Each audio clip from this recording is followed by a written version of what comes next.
Hello दोस्तों, मैं IITian अभिषेक चावला एक बार आपका फिर स्वागत करता हूं आपके और हमारे यूट्यूब चैनल सरकारी नौकरी विद्या मंदिर में, जहां पर हम उन बच्चों की मदद करते हैं जो गवर्नमेंट ऑफिसर बनना चाहते हैं, गवर्नमेंट जॉब एग्ज़ाम्स की बहुत ही मेहनत के साथ प्रिपरेशन कर रहे हैं। तो मुझे उम्मीद है ये जो मैंने टारगेट सीरीज़ स्टार्ट किया है, जिसका टारगेट है success in government job exams के मुद्दे को डिटेल में समझना, मुझे उम्मीद है ये टारगेट सीरीज़ आप बहुत एंजॉय कर रहे होंगे और इसके पहले तीनों वीडियो आपने ज़रूर देखे होंगे। ये वीडियो 4 है इस टारगेट सीरीज़ का और ये आखिरी वीडियो है इस टारगेट सीरीज़ का। वीडियो 3 में आपको ध्यान होगा, हम लोगों ने बेस्ट पॉसिबल हार्डवर्क की बात की थी। हमने बात की थी कि बेस्ट पॉसिबल हार्डवर्क तब हो पाएगा जब बैलेंस्ड अमाउंट ऑफ डिस्ट्रैक्शन हो। ज़ीरो डिस्ट्रैक्शन भी नहीं चाहिए, एक्सेसिव डिस्ट्रैक्शन भी नहीं चाहिए, बैलेंस्ड अमाउंट ऑफ डिस्ट्रैक्शन होना चाहिए। न ज़ीरो डिस्ट्रैक्शन, न एक्सेसिव डिस्ट्रैक्शन। तब हम बेस्ट पॉसिबल हार्डवर्क करते हैं। तो अब दोस्तों मुद्दा ये आता है कि क्या बेस्ट पॉसिबल हार्डवर्क से, जो भी मैक्सिमम पॉसिबल हार्डवर्क आप कर रहे हैं, उससे हमेशा आपके लिए जो भी बेस्ट पॉसिबल रिजल्ट है वो अचीव हो पाएगा? तो जवाब है नहीं। बेस्ट पॉसिबल हार्डवर्क से बेस्ट पॉसिबल रिजल्ट तभी अचीव होगा जब आप बेस्ट पॉसिबल हार्डवर्क के अंदर जो वर्क कर रहे हैं वो सही है। भाई, बेस्ट पॉसिबल हार्डवर्क तो बहुत तरीके से किया जा सकता है ना। मान लीजिए मैथमेटिक्स के सिलेबस में कोई चैप्टर है नहीं और आप उसको पढ़े जा रहे हैं, तो उस हार्डवर्क का तो गवर्नमेंट जॉब एग्ज़ाम में फ़ायदा नहीं होगा ना। कोई चैप्टर अगर सिलेबस में नहीं है और आप उसको पढ़ते जा रहे हैं, तो उस हार्डवर्क का तो फ़ायदा नहीं होगा रिजल्ट में।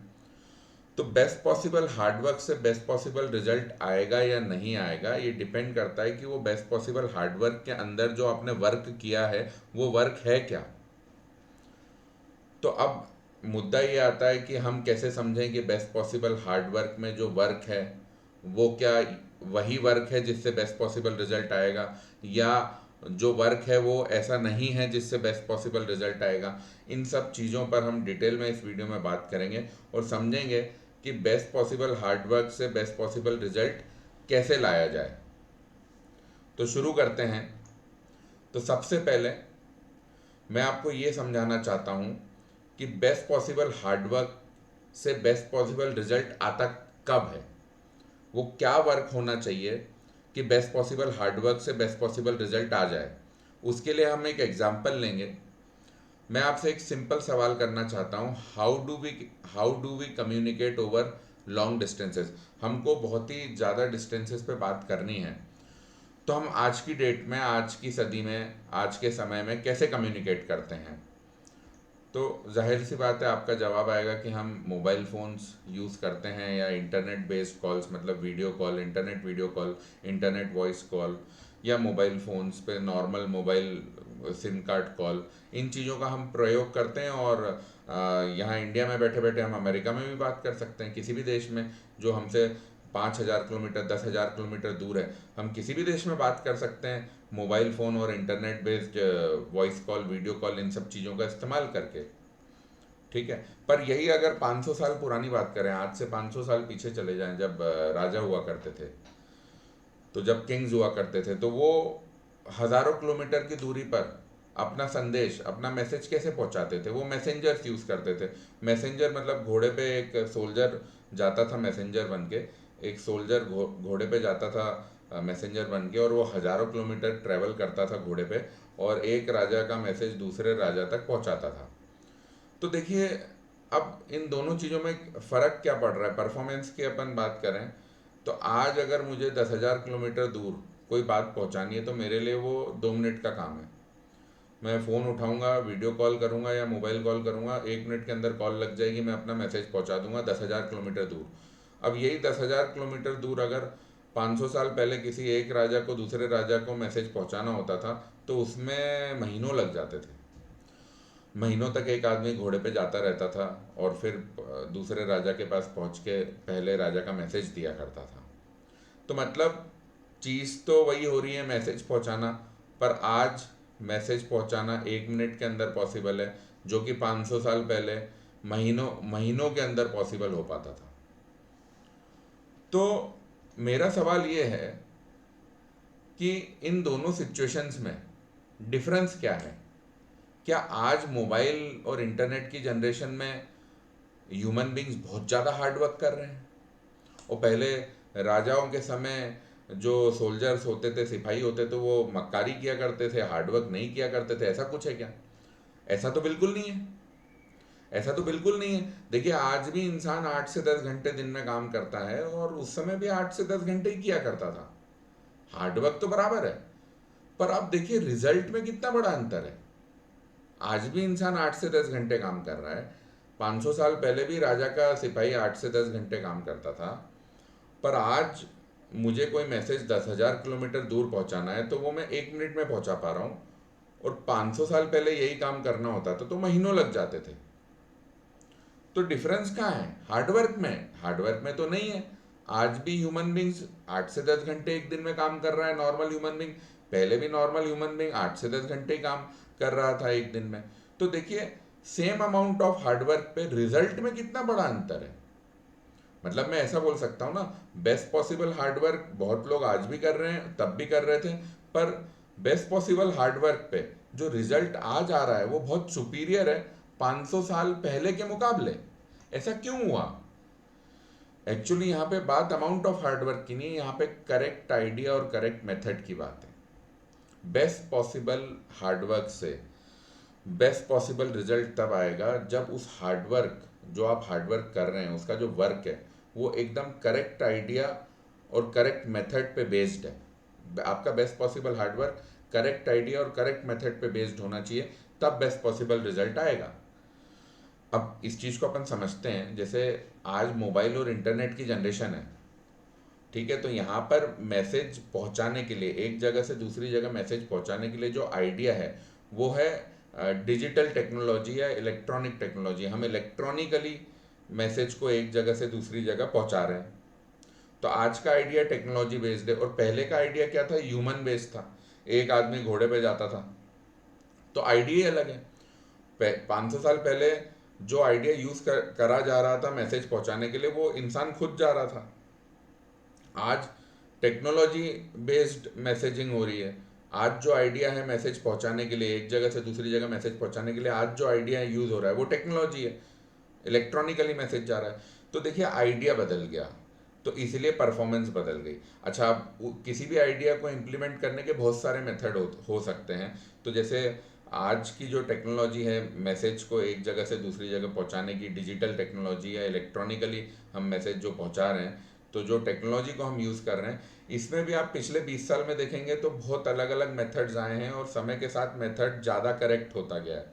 आज से 20 साल पहले, सन 2001 में अगर मैं बात करूं, तो इंटरनेट कनेक्शंस बहुत स्लो हुआ करते थे हमारे देश में, और वीडियो कॉल जैसी चीज़ तो किसी ने सोची नहीं थी कि इंटरनेट बेस्ड वीडियो कॉल हो जाएगा। 2001 की बात कर रहा हूँ, और बल्कि चले जाइए 1997, 98 पे चले जाइए, तो इंटरनेट बेस्ड वीडियो कॉल किसी ने नहीं सोचा होगा कि हो सकता है इंटरनेट की मदद से वीडियो कॉल। पर अब वो टेक्नोलॉजी तो वही थी, तब भी मैसेज इलेक्ट्रॉनिकली ट्रांसफ़र हो रहा था, पर मेथड्स अलग थे, जिनके कारण इंटरनेट की स्पीड कम थी। आज जो है उसी आइडिया को इम्प्लीमेंट करने के लिए मेथड बहुत ज़्यादा करेक्ट, ज़्यादा सुपीरियर हो गए, तो वीडियो कॉल पॉसिबल हो गया। चुटकी बजा के हम लोग वीडियो कॉल कर लेते हैं, और एक दूसरे को देखते हुए हज़ारों किलोमीटर दूर बातें कर लेते हैं। तो समझने की बात यह है कि बेस्ट पॉसिबल हार्डवर्क आप कर रहे हैं, बहुत अच्छी बात है, पर उससे बेस्ट पॉसिबल रिजल्ट सिर्फ और सिर्फ तब आएगा जब आपके बेस्ट पॉसिबल हार्डवर्क करने का जो बेसिक आइडिया है वो बहुत ही करेक्ट है, बहुत ही सुपीरियर है, और जिन मेथड्स को आप यूज़ कर रहे हैं उस करेक्ट आइडिया को इम्प्लीमेंट करने के लिए, वो मेथड्स भी बहुत ही करेक्ट, बहुत ही सुपीरियर है। तब बेस्ट पॉसिबल हार्डवर्क का बेस्ट पॉसिबल रिजल्ट आएगा, अदरवाइज ऐसा पॉसिबल नहीं होगा। आप outdated idea, outdated method use कर रहे हैं और भले पूरी मेहनत कर रहे हैं, तो रिजल्ट बेस्ट पॉसिबल नहीं आएगा। ठीक है, तो ये जो मैंने आपको एग्जाम्पल दिया कम्युनिकेशन का, कि आज हम कम्युनिकेट कैसे करते हैं और 500 साल पहले कैसे करते हैं, इन दोनों केसेस में देखिए मेहनत तो वही हो रही है, मेहनत में कोई कमी नहीं है, आज भी वही मेहनत हो रही है, 500 साल पहले भी वही मेहनत हो रही थी, बस आइडिया करेक्ट, आइडिया और मेथड ज़्यादा करेक्ट हो गए हैं। आज का आइडिया, आज का मेथड पुराने आइडिया पुराने मेथड से बहुत ज़्यादा करेक्ट है, इसलिए रिजल्ट बहुत इंप्रूव हो गया है। तो आप गवर्नमेंट जॉब एग्जाम्स की तैयारी कर रहे हैं, उसमें भी यही बात लागू होती है। आपके गवर्नमेंट जॉब एग्जाम की प्रिपरेशन जो है वो करेक्ट आइडिया पे बेस्ड होनी चाहिए, और उस करेक्ट आइडिया को मोस्ट करेक्ट मेथड से आपको इम्प्लीमेंट करना है। तो चलिए पहले ये बात करें कि आपकी गवर्नमेंट जॉब एग्जाम्स के प्रिपरेशन का करेक्ट आइडिया मतलब क्या। आपके गवर्नमेंट जॉब एग्जाम्स के प्रिपरेशन प्लान का करेक्ट आइडिया है क्या, उस पर पहले बात की जाए। तो correct idea for preparation of government job exams में हम 3 चीज़ें समझेंगे। पहली चीज़, यूर चॉइस ऑफ टीचर। तो देखिए एक बहुत सिंपल बात मैं आपको बताऊंगा। एक कहावत है, एल्बर्ट आइंस्टाइन ने ऐसा कहा था, मैं उससे बहुत इम्प्रेस्ड हूँ। एल्बर्ट आइंस्टाइन ने कहा था कि if you know a concept at deep level then only you can explain it in simple manner. या फिर ऐसा कह लीजिए इसी कहावत को, the person who understands a concept deeply can only explain it in the simplest manner. मतलब किसी इंसान को कोई कॉन्सेप्ट बहुत डीप में पता है तभी वो उसको बहुत आसानी से समझा पाएगा। अगर आपको किसी टीचर की बात समझने में बहुत प्रॉब्लम हो रही है, इसका मतलब ये है कि उस टीचर को खुद को वो कॉन्सेप्ट बहुत डीप में नहीं पता है, इसलिए वो ऐसा टीचर जब आपको पढ़ाएगा तो आपको लगेगा यार समझ नहीं आ रहा, हाई लेवल हो रहा है। पर जो टीचर बहुत डीप में कॉन्सेप्ट को समझता है वो चीज़ों को बहुत सिंपल करके पढ़ाएगा। ये एल्बर्ट आइंस्टाइन की कहावत का सार है, क्रक्स है। तो मतलब समझने की बात यह है कि आपको आपका टीचर ऐसा चूज करना है किसी भी सब्जेक्ट का जिसकी क्वालिफिकेशन ये बयां कर दे, जिसकी क्वालिफिकेशन ये जस्टिफाई कर दे कि उस सब्जेक्ट का वो महारथी है, उस सब्जेक्ट का वो महारथी है। अगर आप अपना मैथ्स टीचर चूज कर रहे हैं तो मैथ्स की फील्ड में जो एक बहुत बड़ा अचीवमेंट हो सकता है वो आपके टीचर का होना चाहिए। ठीक है, मैथ्स की फील्ड में जो भी बहुत बड़ा अचीवमेंट हो सकता है वो आपके टीचर का होना चाहिए। भाई इंडिया की one of the toughest competitive exam जिसमें मैथ्स आता है वो उसने क्लियर की हुई होनी चाहिए। तो वो टीचर आपके लिए बेस्ट होगा। आपको टीचर ऐसा चूज करना पड़ेगा जो अपने सब्जेक्ट का महारथी है। और आप कैसे चेक करें कि वो आप अपने सब्जेक्ट का महारथी है या नहीं? आपको देखना पड़ेगा कि जो भी सब्जेक्ट वो पढ़ाता है उस सब्जेक्ट से जुड़ी हुई जितनी भी कॉम्पिटिटिव एग्जाम भारत देश में होती हैं उसकी जो टफेस्ट कॉम्पिटिटिव एग्जाम है वो उसने क्लियर की है या नहीं की है। अगर उसने वो एग्ज़ाम क्लियर की है तो मतलब वो उस सब्जेक्ट का महारत है, उसकी डीप नॉलेज रखता है, आपको बहुत सिंपल तरीके से समझाएगा। तो बहुत ध्यान से दोस्तों आपको अपना टीचर चूज करना है। ये correct idea for preparation of government job exams का पहला पार्ट है। अब अपन दूसरे पार्ट की बात करते हैं, यूर प्रैक्टिस कंटेंट। आपको प्रैक्टिस क्या करना है? तो देखिए जितने भी गवर्नमेंट जॉब एग्ज़ाम्स हैं उसमें भाई बहुत सारे गवर्नमेंट जॉब एग्ज़ाम्स होते हैं, और पिछले 20 साल में हर चैप्टर से, जैसे मैथ्स में मैं बात करूं, हर चैप्टर से लगभग 200 से 300 क्वेश्चन पास्ट ईयर एग्ज़ाम्स में आ चुके हैं। तो क्योंकि आप भाई गवर्नमेंट जॉब एग्ज़ाम्स की तैयारी कर रहे हैं तो प्रीवियस ईयर क्वेश्चन से ज़्यादा अच्छा प्रैक्टिस कंटेंट आपके लिए कुछ भी नहीं है। क्योंकि आप जिस जंग की तैयारी कर रहे हैं वो पिछले सालों में उस जंग में क्या हुआ है, इससे ज़्यादा फायदेमंद आपके लिए दूसरी चीज़ थोड़ी हो सकती है। आप गवर्नमेंट जॉब एग्जाम्स की जंग की तैयारी कर रहे हैं तो गवर्नमेंट जॉब एग्जाम्स की पिछली जंग में क्या क्या क्वेश्चन आए थे, पिछली एग्जाम में क्या क्या क्वेश्चन आए थे, उससे ज़्यादा अच्छी तैयारी हो ही नहीं सकती है। आप किसी ऑथर के बनाए हुए क्वेश्चन करें, उससे अच्छा तो यही है ना कि जो एग्जाम में क्वेश्चन आ चुके हैं, जो एग्जाम आपको क्लियर करना है, उस एग्जाम में पिछले सालों में जो क्वेश्चन आ गए हैं आप वो कीजिए। क्योंकि आप किसी भी ऑथर की सवालों की प्रैक्टिस कर रहे हैं तो वहां पे उस ऑथर का विजन है। अब उस ऑथर का विजन थोड़ा बहुत तो गवर्नमेंट जॉब एग्जाम का पेपर बनाने वालों के विजन से इधर उधर थोड़ा डिविएट हो सकता है।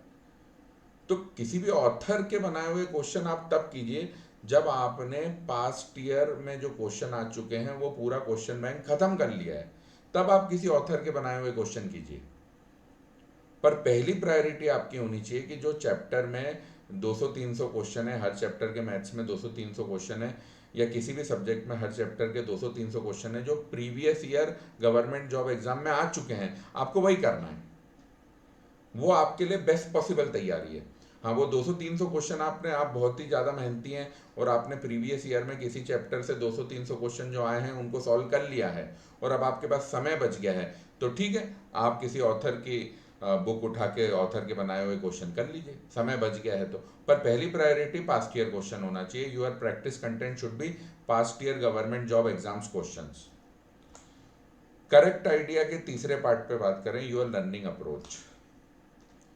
तो देखिए, यहाँ पे एक मैं बहुत ही इंपॉर्टेंट बात बताने जा रहा हूँ। ये मैं अपने सब्जेक्ट के रिस्पेक्ट में, मैथ्स के रिस्पेक्ट में ज़्यादा बताना चाहता हूँ। कई सारे टीचर्स मैंने देखा एक शब्द प्रयोग करते हैं मैथ्स पढ़ाते वक्त, शॉर्टकट। तो देखिए क्या है, शॉर्टकट होते तो हैं, शॉर्टकट्स को मैंने भी, आप मेरे अगर चैप्टर्स देखेंगे जैसे HCF LCM का चैप्टर है, वहाँ पे मैंने 2-3 शॉर्टकट्स पढ़ाए हैं, ठीक है, किसी चैप्टर में नहीं भी पढ़ाए हैं। तो देखिए, शॉर्टकट का ये मतलब है कि कोई शॉर्टकट मैं ऐसे डिफाइन करता हूँ कि कोई पर्टिकुलर मैथमेटिकल स्टेप्स या कोई पर्टिकुलर टाइप के सवाल जो बहुत ज़्यादा रिपीट हो रहे हैं, या कोई पर्टिकुलर कॉन्सेप्ट जो बहुत क्वेश्चन में अप्लाई हो जाता है, वो बार बार अप्लाई हो रहा है, तो हमने उसकी एक शॉर्ट टेक्निक बना दी ताकि ये बार बार अप्लाई होता है तो बार बार समय ना खराब हो और हम समय बचा लें। पर मान लीजिए 300 सवाल पिछले पास्ट ईयर्स में किसी चैप्टर से आए हैं और उसमें मात्र एक सवाल में कोई चीज़ अप्लाई हो रही थी और अब हम उसका शॉर्टकट बना के रट लें, तो इस तरीके से हम करने जाएंगे तो हर चैप्टर में 10-10, 20-20 शॉर्टकट हो जाएंगे, 22 चैप्टर में तो 450 शॉर्टकट हो जाएंगे। इतना तो आप याद ही नहीं रख पाएंगे। और शॉर्टकट, एक शॉर्टकट से को रटने जाएंगे तो दूसरे के साथ इतना कंफ्यूज हो जाएंगे कि एग्जाम के समय तो अप्लाई नहीं कर पाएंगे।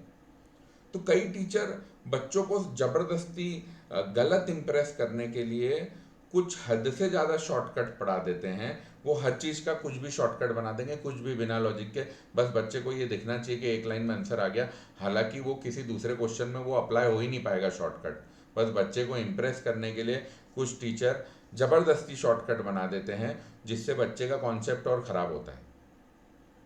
तो मैं इस प्रैक्टिस के बहुत ही अगेंस्ट हूँ और मैं आपको वहीं शॉर्टकट पढ़ाता हूँ जिसका बहुत वाइड यूज़ हो, जो एक्चुअली शॉर्टकट है। ज़बरदस्ती शॉर्टकट बनाना बच्चे के कॉन्सेप्ट के लिए हानिकारक होता है। तो आपका लर्निंग अप्रोच अंडरस्टैंडिंग बेस्ड होना चाहिए रादर देन शॉर्टकट रट्टा बेस्ड। तब आप कम समय में क्वेश्चनों को बहुत अच्छी तरह कर पाएंगे। शॉर्टकट पढ़ने हैं हमें, पर कहाँ पढ़ने, जहाँ पे वाकई में शॉर्टकट की ज़रूरत है, जहाँ पे वाकई में शॉर्टकट का स्कोप है, वहाँ पढ़ना है। पर जबरदस्ती शॉर्टकट बना के नहीं पढ़ना है। वो जबरदस्ती शॉर्टकट बना के पढ़ने वाली चीज़ कंफ्यूजन क्रिएट करेगी, आपके कॉन्सेप्ट को ख़राब करेगी, एग्जामों में आपके सवाल गलत करवाएगी। तो आपका लर्निंग अप्रोच अंडरस्टैंडिंग वाला ज़्यादा होना चाहिए। और जो शॉर्टकट भी आप लगा रहे हो, उस शॉर्टकट को भी, मैं जब शॉर्टकट बताता हूँ तो उस शॉर्टकट के पीछे का कॉन्सेप्ट भी मैं आपको अंडरस्टैंड करवाता हूँ, समझाता हूँ। तो इस इस शॉर्टकट की जो पूरी एक मैं बोलूँगा, शॉर्टकट की जो पूरी ट्रैप है बहुत सारी टीचर्स की टीचिंग में, इससे आपको बच के चलना है कि ऐसा ना हो कि कोई टीचर ज़बरदस्ती का शॉर्टकट बता रहा है जो 300 सवाल में से एक सवाल में लग रहा है और उसके कारण आपका समय खराब हो रहा है। ऐसी लर्निंग अप्रोच वाले टीचर के पास आपको नहीं जाना है और ऐसी लर्निंग अप्रोच आपको भी नहीं रखना है। शॉर्टकट पढ़ने हैं, पूरे सिलेबस में देखो भाई 40-50 शॉर्टकट होते हैं जिनका खूब उपयोग होता है, वाइड यूज़ होता है, पर 500 शॉर्टकट नहीं होते हैं। अगर कोई 500 शॉर्टकट पढ़ा रहा है तो मतलब वो 40-50 तो ठीक है काम के होंगे, बाकी सब ज़बरदस्ती बनाए हुए होंगे ताकि बच्चा इम्प्रेस हो जाए। तो आपको अपनी लर्निंग अप्रोच में ये चीज़ समझना है कि आपको समझ के चीज़ें पढ़नी है, आपको समझ समझ के चीज़ें पढ़नी है। ये आप शॉर्टकट के रट्टा अप्रोच पे जाओगे तो अल्टीमेटली आप कंफ्यूज ही होगे, उन शॉर्टकट्स को रट के एग्जाम में लगा नहीं पाओगे। तो जहाँ रिक्वायर्ड शॉर्टकट है वहाँ पे मैं ज़रूर शॉर्टकट पढ़ाता हूँ, पर जहाँ रिक्वायर्ड नहीं है वहाँ पे जहाँ रिक्वायर्ड नहीं है वहाँ पे ज़बरदस्ती शॉर्टकट में नहीं पढ़ाता हूँ। तो मुझे लगता है यही अप्रोच एक बच्चे का, जो एक सिंसियर स्टूडेंट है, जो तैयारी कर रहा है गवर्नमेंट जॉब एग्ज़ाम्स की, उसका होना चाहिए। तो ये तो हो गया करेक्ट आइडिया की बात, ये तो हो गई हमारी करेक्ट आइडिया की बात। अब ये जो गवर्नमेंट जॉब एग्ज़ाम प्रिपरेशन के लिए करेक्ट आइडिया की बातें हमने पढ़ी हैं, इसको इम्प्लीमेंट करने के लिए करेक्ट मेथड्स क्या हैं, थोड़ा सा उन चीज़ों पे भी मैं बात करना चाहूँगा। तो करेक्ट आइडिया को इम्प्लीमेंट करने के लिए जो करेक्ट मेथड्स हैं, उसको मैं दो पार्ट्स में, दो जो सबसे इम्पोर्टेंट मेथड्स हैं, मैं वो दोनों यहाँ पे डिस्कस करना चाहूँगा। करेक्ट मेथड्स को दो पार्ट्स में मैं डिस्कस करना चाहूँगा। सबसे पहली चीज़, डेली टाइम टेबल। आपका जो पढ़ने का तरीका है वो ऐसा होना चाहिए कि आपकी स्टडी रेगुलर हो। ऐसा नहीं होना चाहिए कि 10 दिन खूब पढ़ाई करी फिर 10 दिन आराम करा। नहीं नहीं नहीं, ऐसा करेंगे तो क्या होगा, कभी भी चैप्टर जो भी आप पढ़ रहे हैं, टॉपिक जो भी पढ़ रहे हैं, वो आपके हाथ में चढ़ ही नहीं पाएगा, उसके कॉन्फिडेंटली आपसे सवाल हो ही नहीं पाएंगे। तो टाइम टेबल आपका बहुत ही यूनिफॉर्म होना चाहिए। आपको भाई हमेशा 6 घंटे पढ़ते रहना है, और ऐसा भी नहीं है कि किसी दिन 12 घंटे पढ़ रहे हैं अगले दिन 6 घंटे, नहीं। रोज एक फिक्स्ड अमाउंट ऑफ टाइम पढ़ना है, और एक fixed amount of time break भी लेना है, गाने भी सुनने हैं, जो भी मतलब आप अपना माइंड रिफ्रेश करने के लिए करना चाहते हैं, सब करना है। तो रोज सारी चीजें करनी है, रोज पढ़ाई भी करनी है, तो रोज थोड़ा सा डिस्ट्रैक्शन भी चाहिए ताकि माइंड रिफ्रेश हो जाए, और रोज अपने आप को हेल्दी लाइफस्टाइल भी मेंटेन करनी है। टाइम टेबल एकदम रेगुलर होना चाहिए, जिसमें रोज के टाइम टेबल में सारी चीज़ें हों। हाँ, सब्जेक्ट्स को आप ऐसा कर सकते हैं, जितने भी सब्जेक्ट हैं एक दिन आप 50% सब्जेक्ट्स कवर कीजिए, फिर अगले दिन बचे हुए 50%। हाँ, ऐसा भी नहीं होना चाहिए भाई मैथ्स पढ़ रहे हैं तो हफ्ते भर तक फिर मैथ्स ही पढ़ रहे हैं, फिर हफ्ते भर तक जनरल स्टडीज ही पढ़ रहे हैं, ये नहीं होना चाहिए। सब्जेक्ट्स रेगुलरली यूनिफॉर्मली कवर होने चाहिए कि ठीक है, एक दिन आपने मैथ्स, रीजनिंग, इंग्लिश पढ़ ली तो अगले दिन आपने फिर जीएस पढ़ लिया, जीके पढ़ लिया। तो सब्जेक्ट भी यूनिफॉर्मली कवर होने चाहिए कि मतलब हर 2 दिन में सारे सब्जेक्ट टच हो जाएं। ठीक है, तो रोज 6 घंटे पढ़ना है, रोज अपना माइंड भी रिफ्रेश करना है, रोज अपने को हेल्दी लाइफस्टाइल भी जीना है रेगुलर, और सब्जेक्ट भी हर दूसरे दिन सारे कवर हो जाने चाहिए। तो एक बहुत ही यूनिफॉर्म टाइम टेबल हमको डेली फॉलो करना है। तब हम जो करेक्ट आइडिया इंप्लीमेंट कर रहे हैं, उस करेक्ट आइडिया को इस करेक्ट मेथड से इंप्लीमेंट करेंगे, तब हमको फायदा होगा। और जो करेक्ट मेथड से जुड़ी हुई दूसरी बात, पेपर अटेम्प्ट मेथड। जब भी आप प्रैक्टिस पेपर दे रहे हैं, तो प्रैक्टिस पेपर आपको इसी तरीके से देना है, मान लीजिए कि भाई जो भी चीज़ आप फाइनल गवर्नमेंट जॉब एग्जाम में करने वाले हैं, उसी उसी मोड में आपको प्रैक्टिस पेपर देना है। तो यहाँ पे आपको कुछ चीज़ों का बहुत ध्यान रखना है। नंबर 1, सबसे पहले आपको हमेशा वो सब्जेक्ट उठाना है, अगर मिक्स्ड सब्जेक्ट पेपर आप दे रहे हैं तो आपको सबसे पहले वही सब्जेक्ट उठाना है जिसमें आपका सबसे ज़्यादा कॉन्फिडेंस है।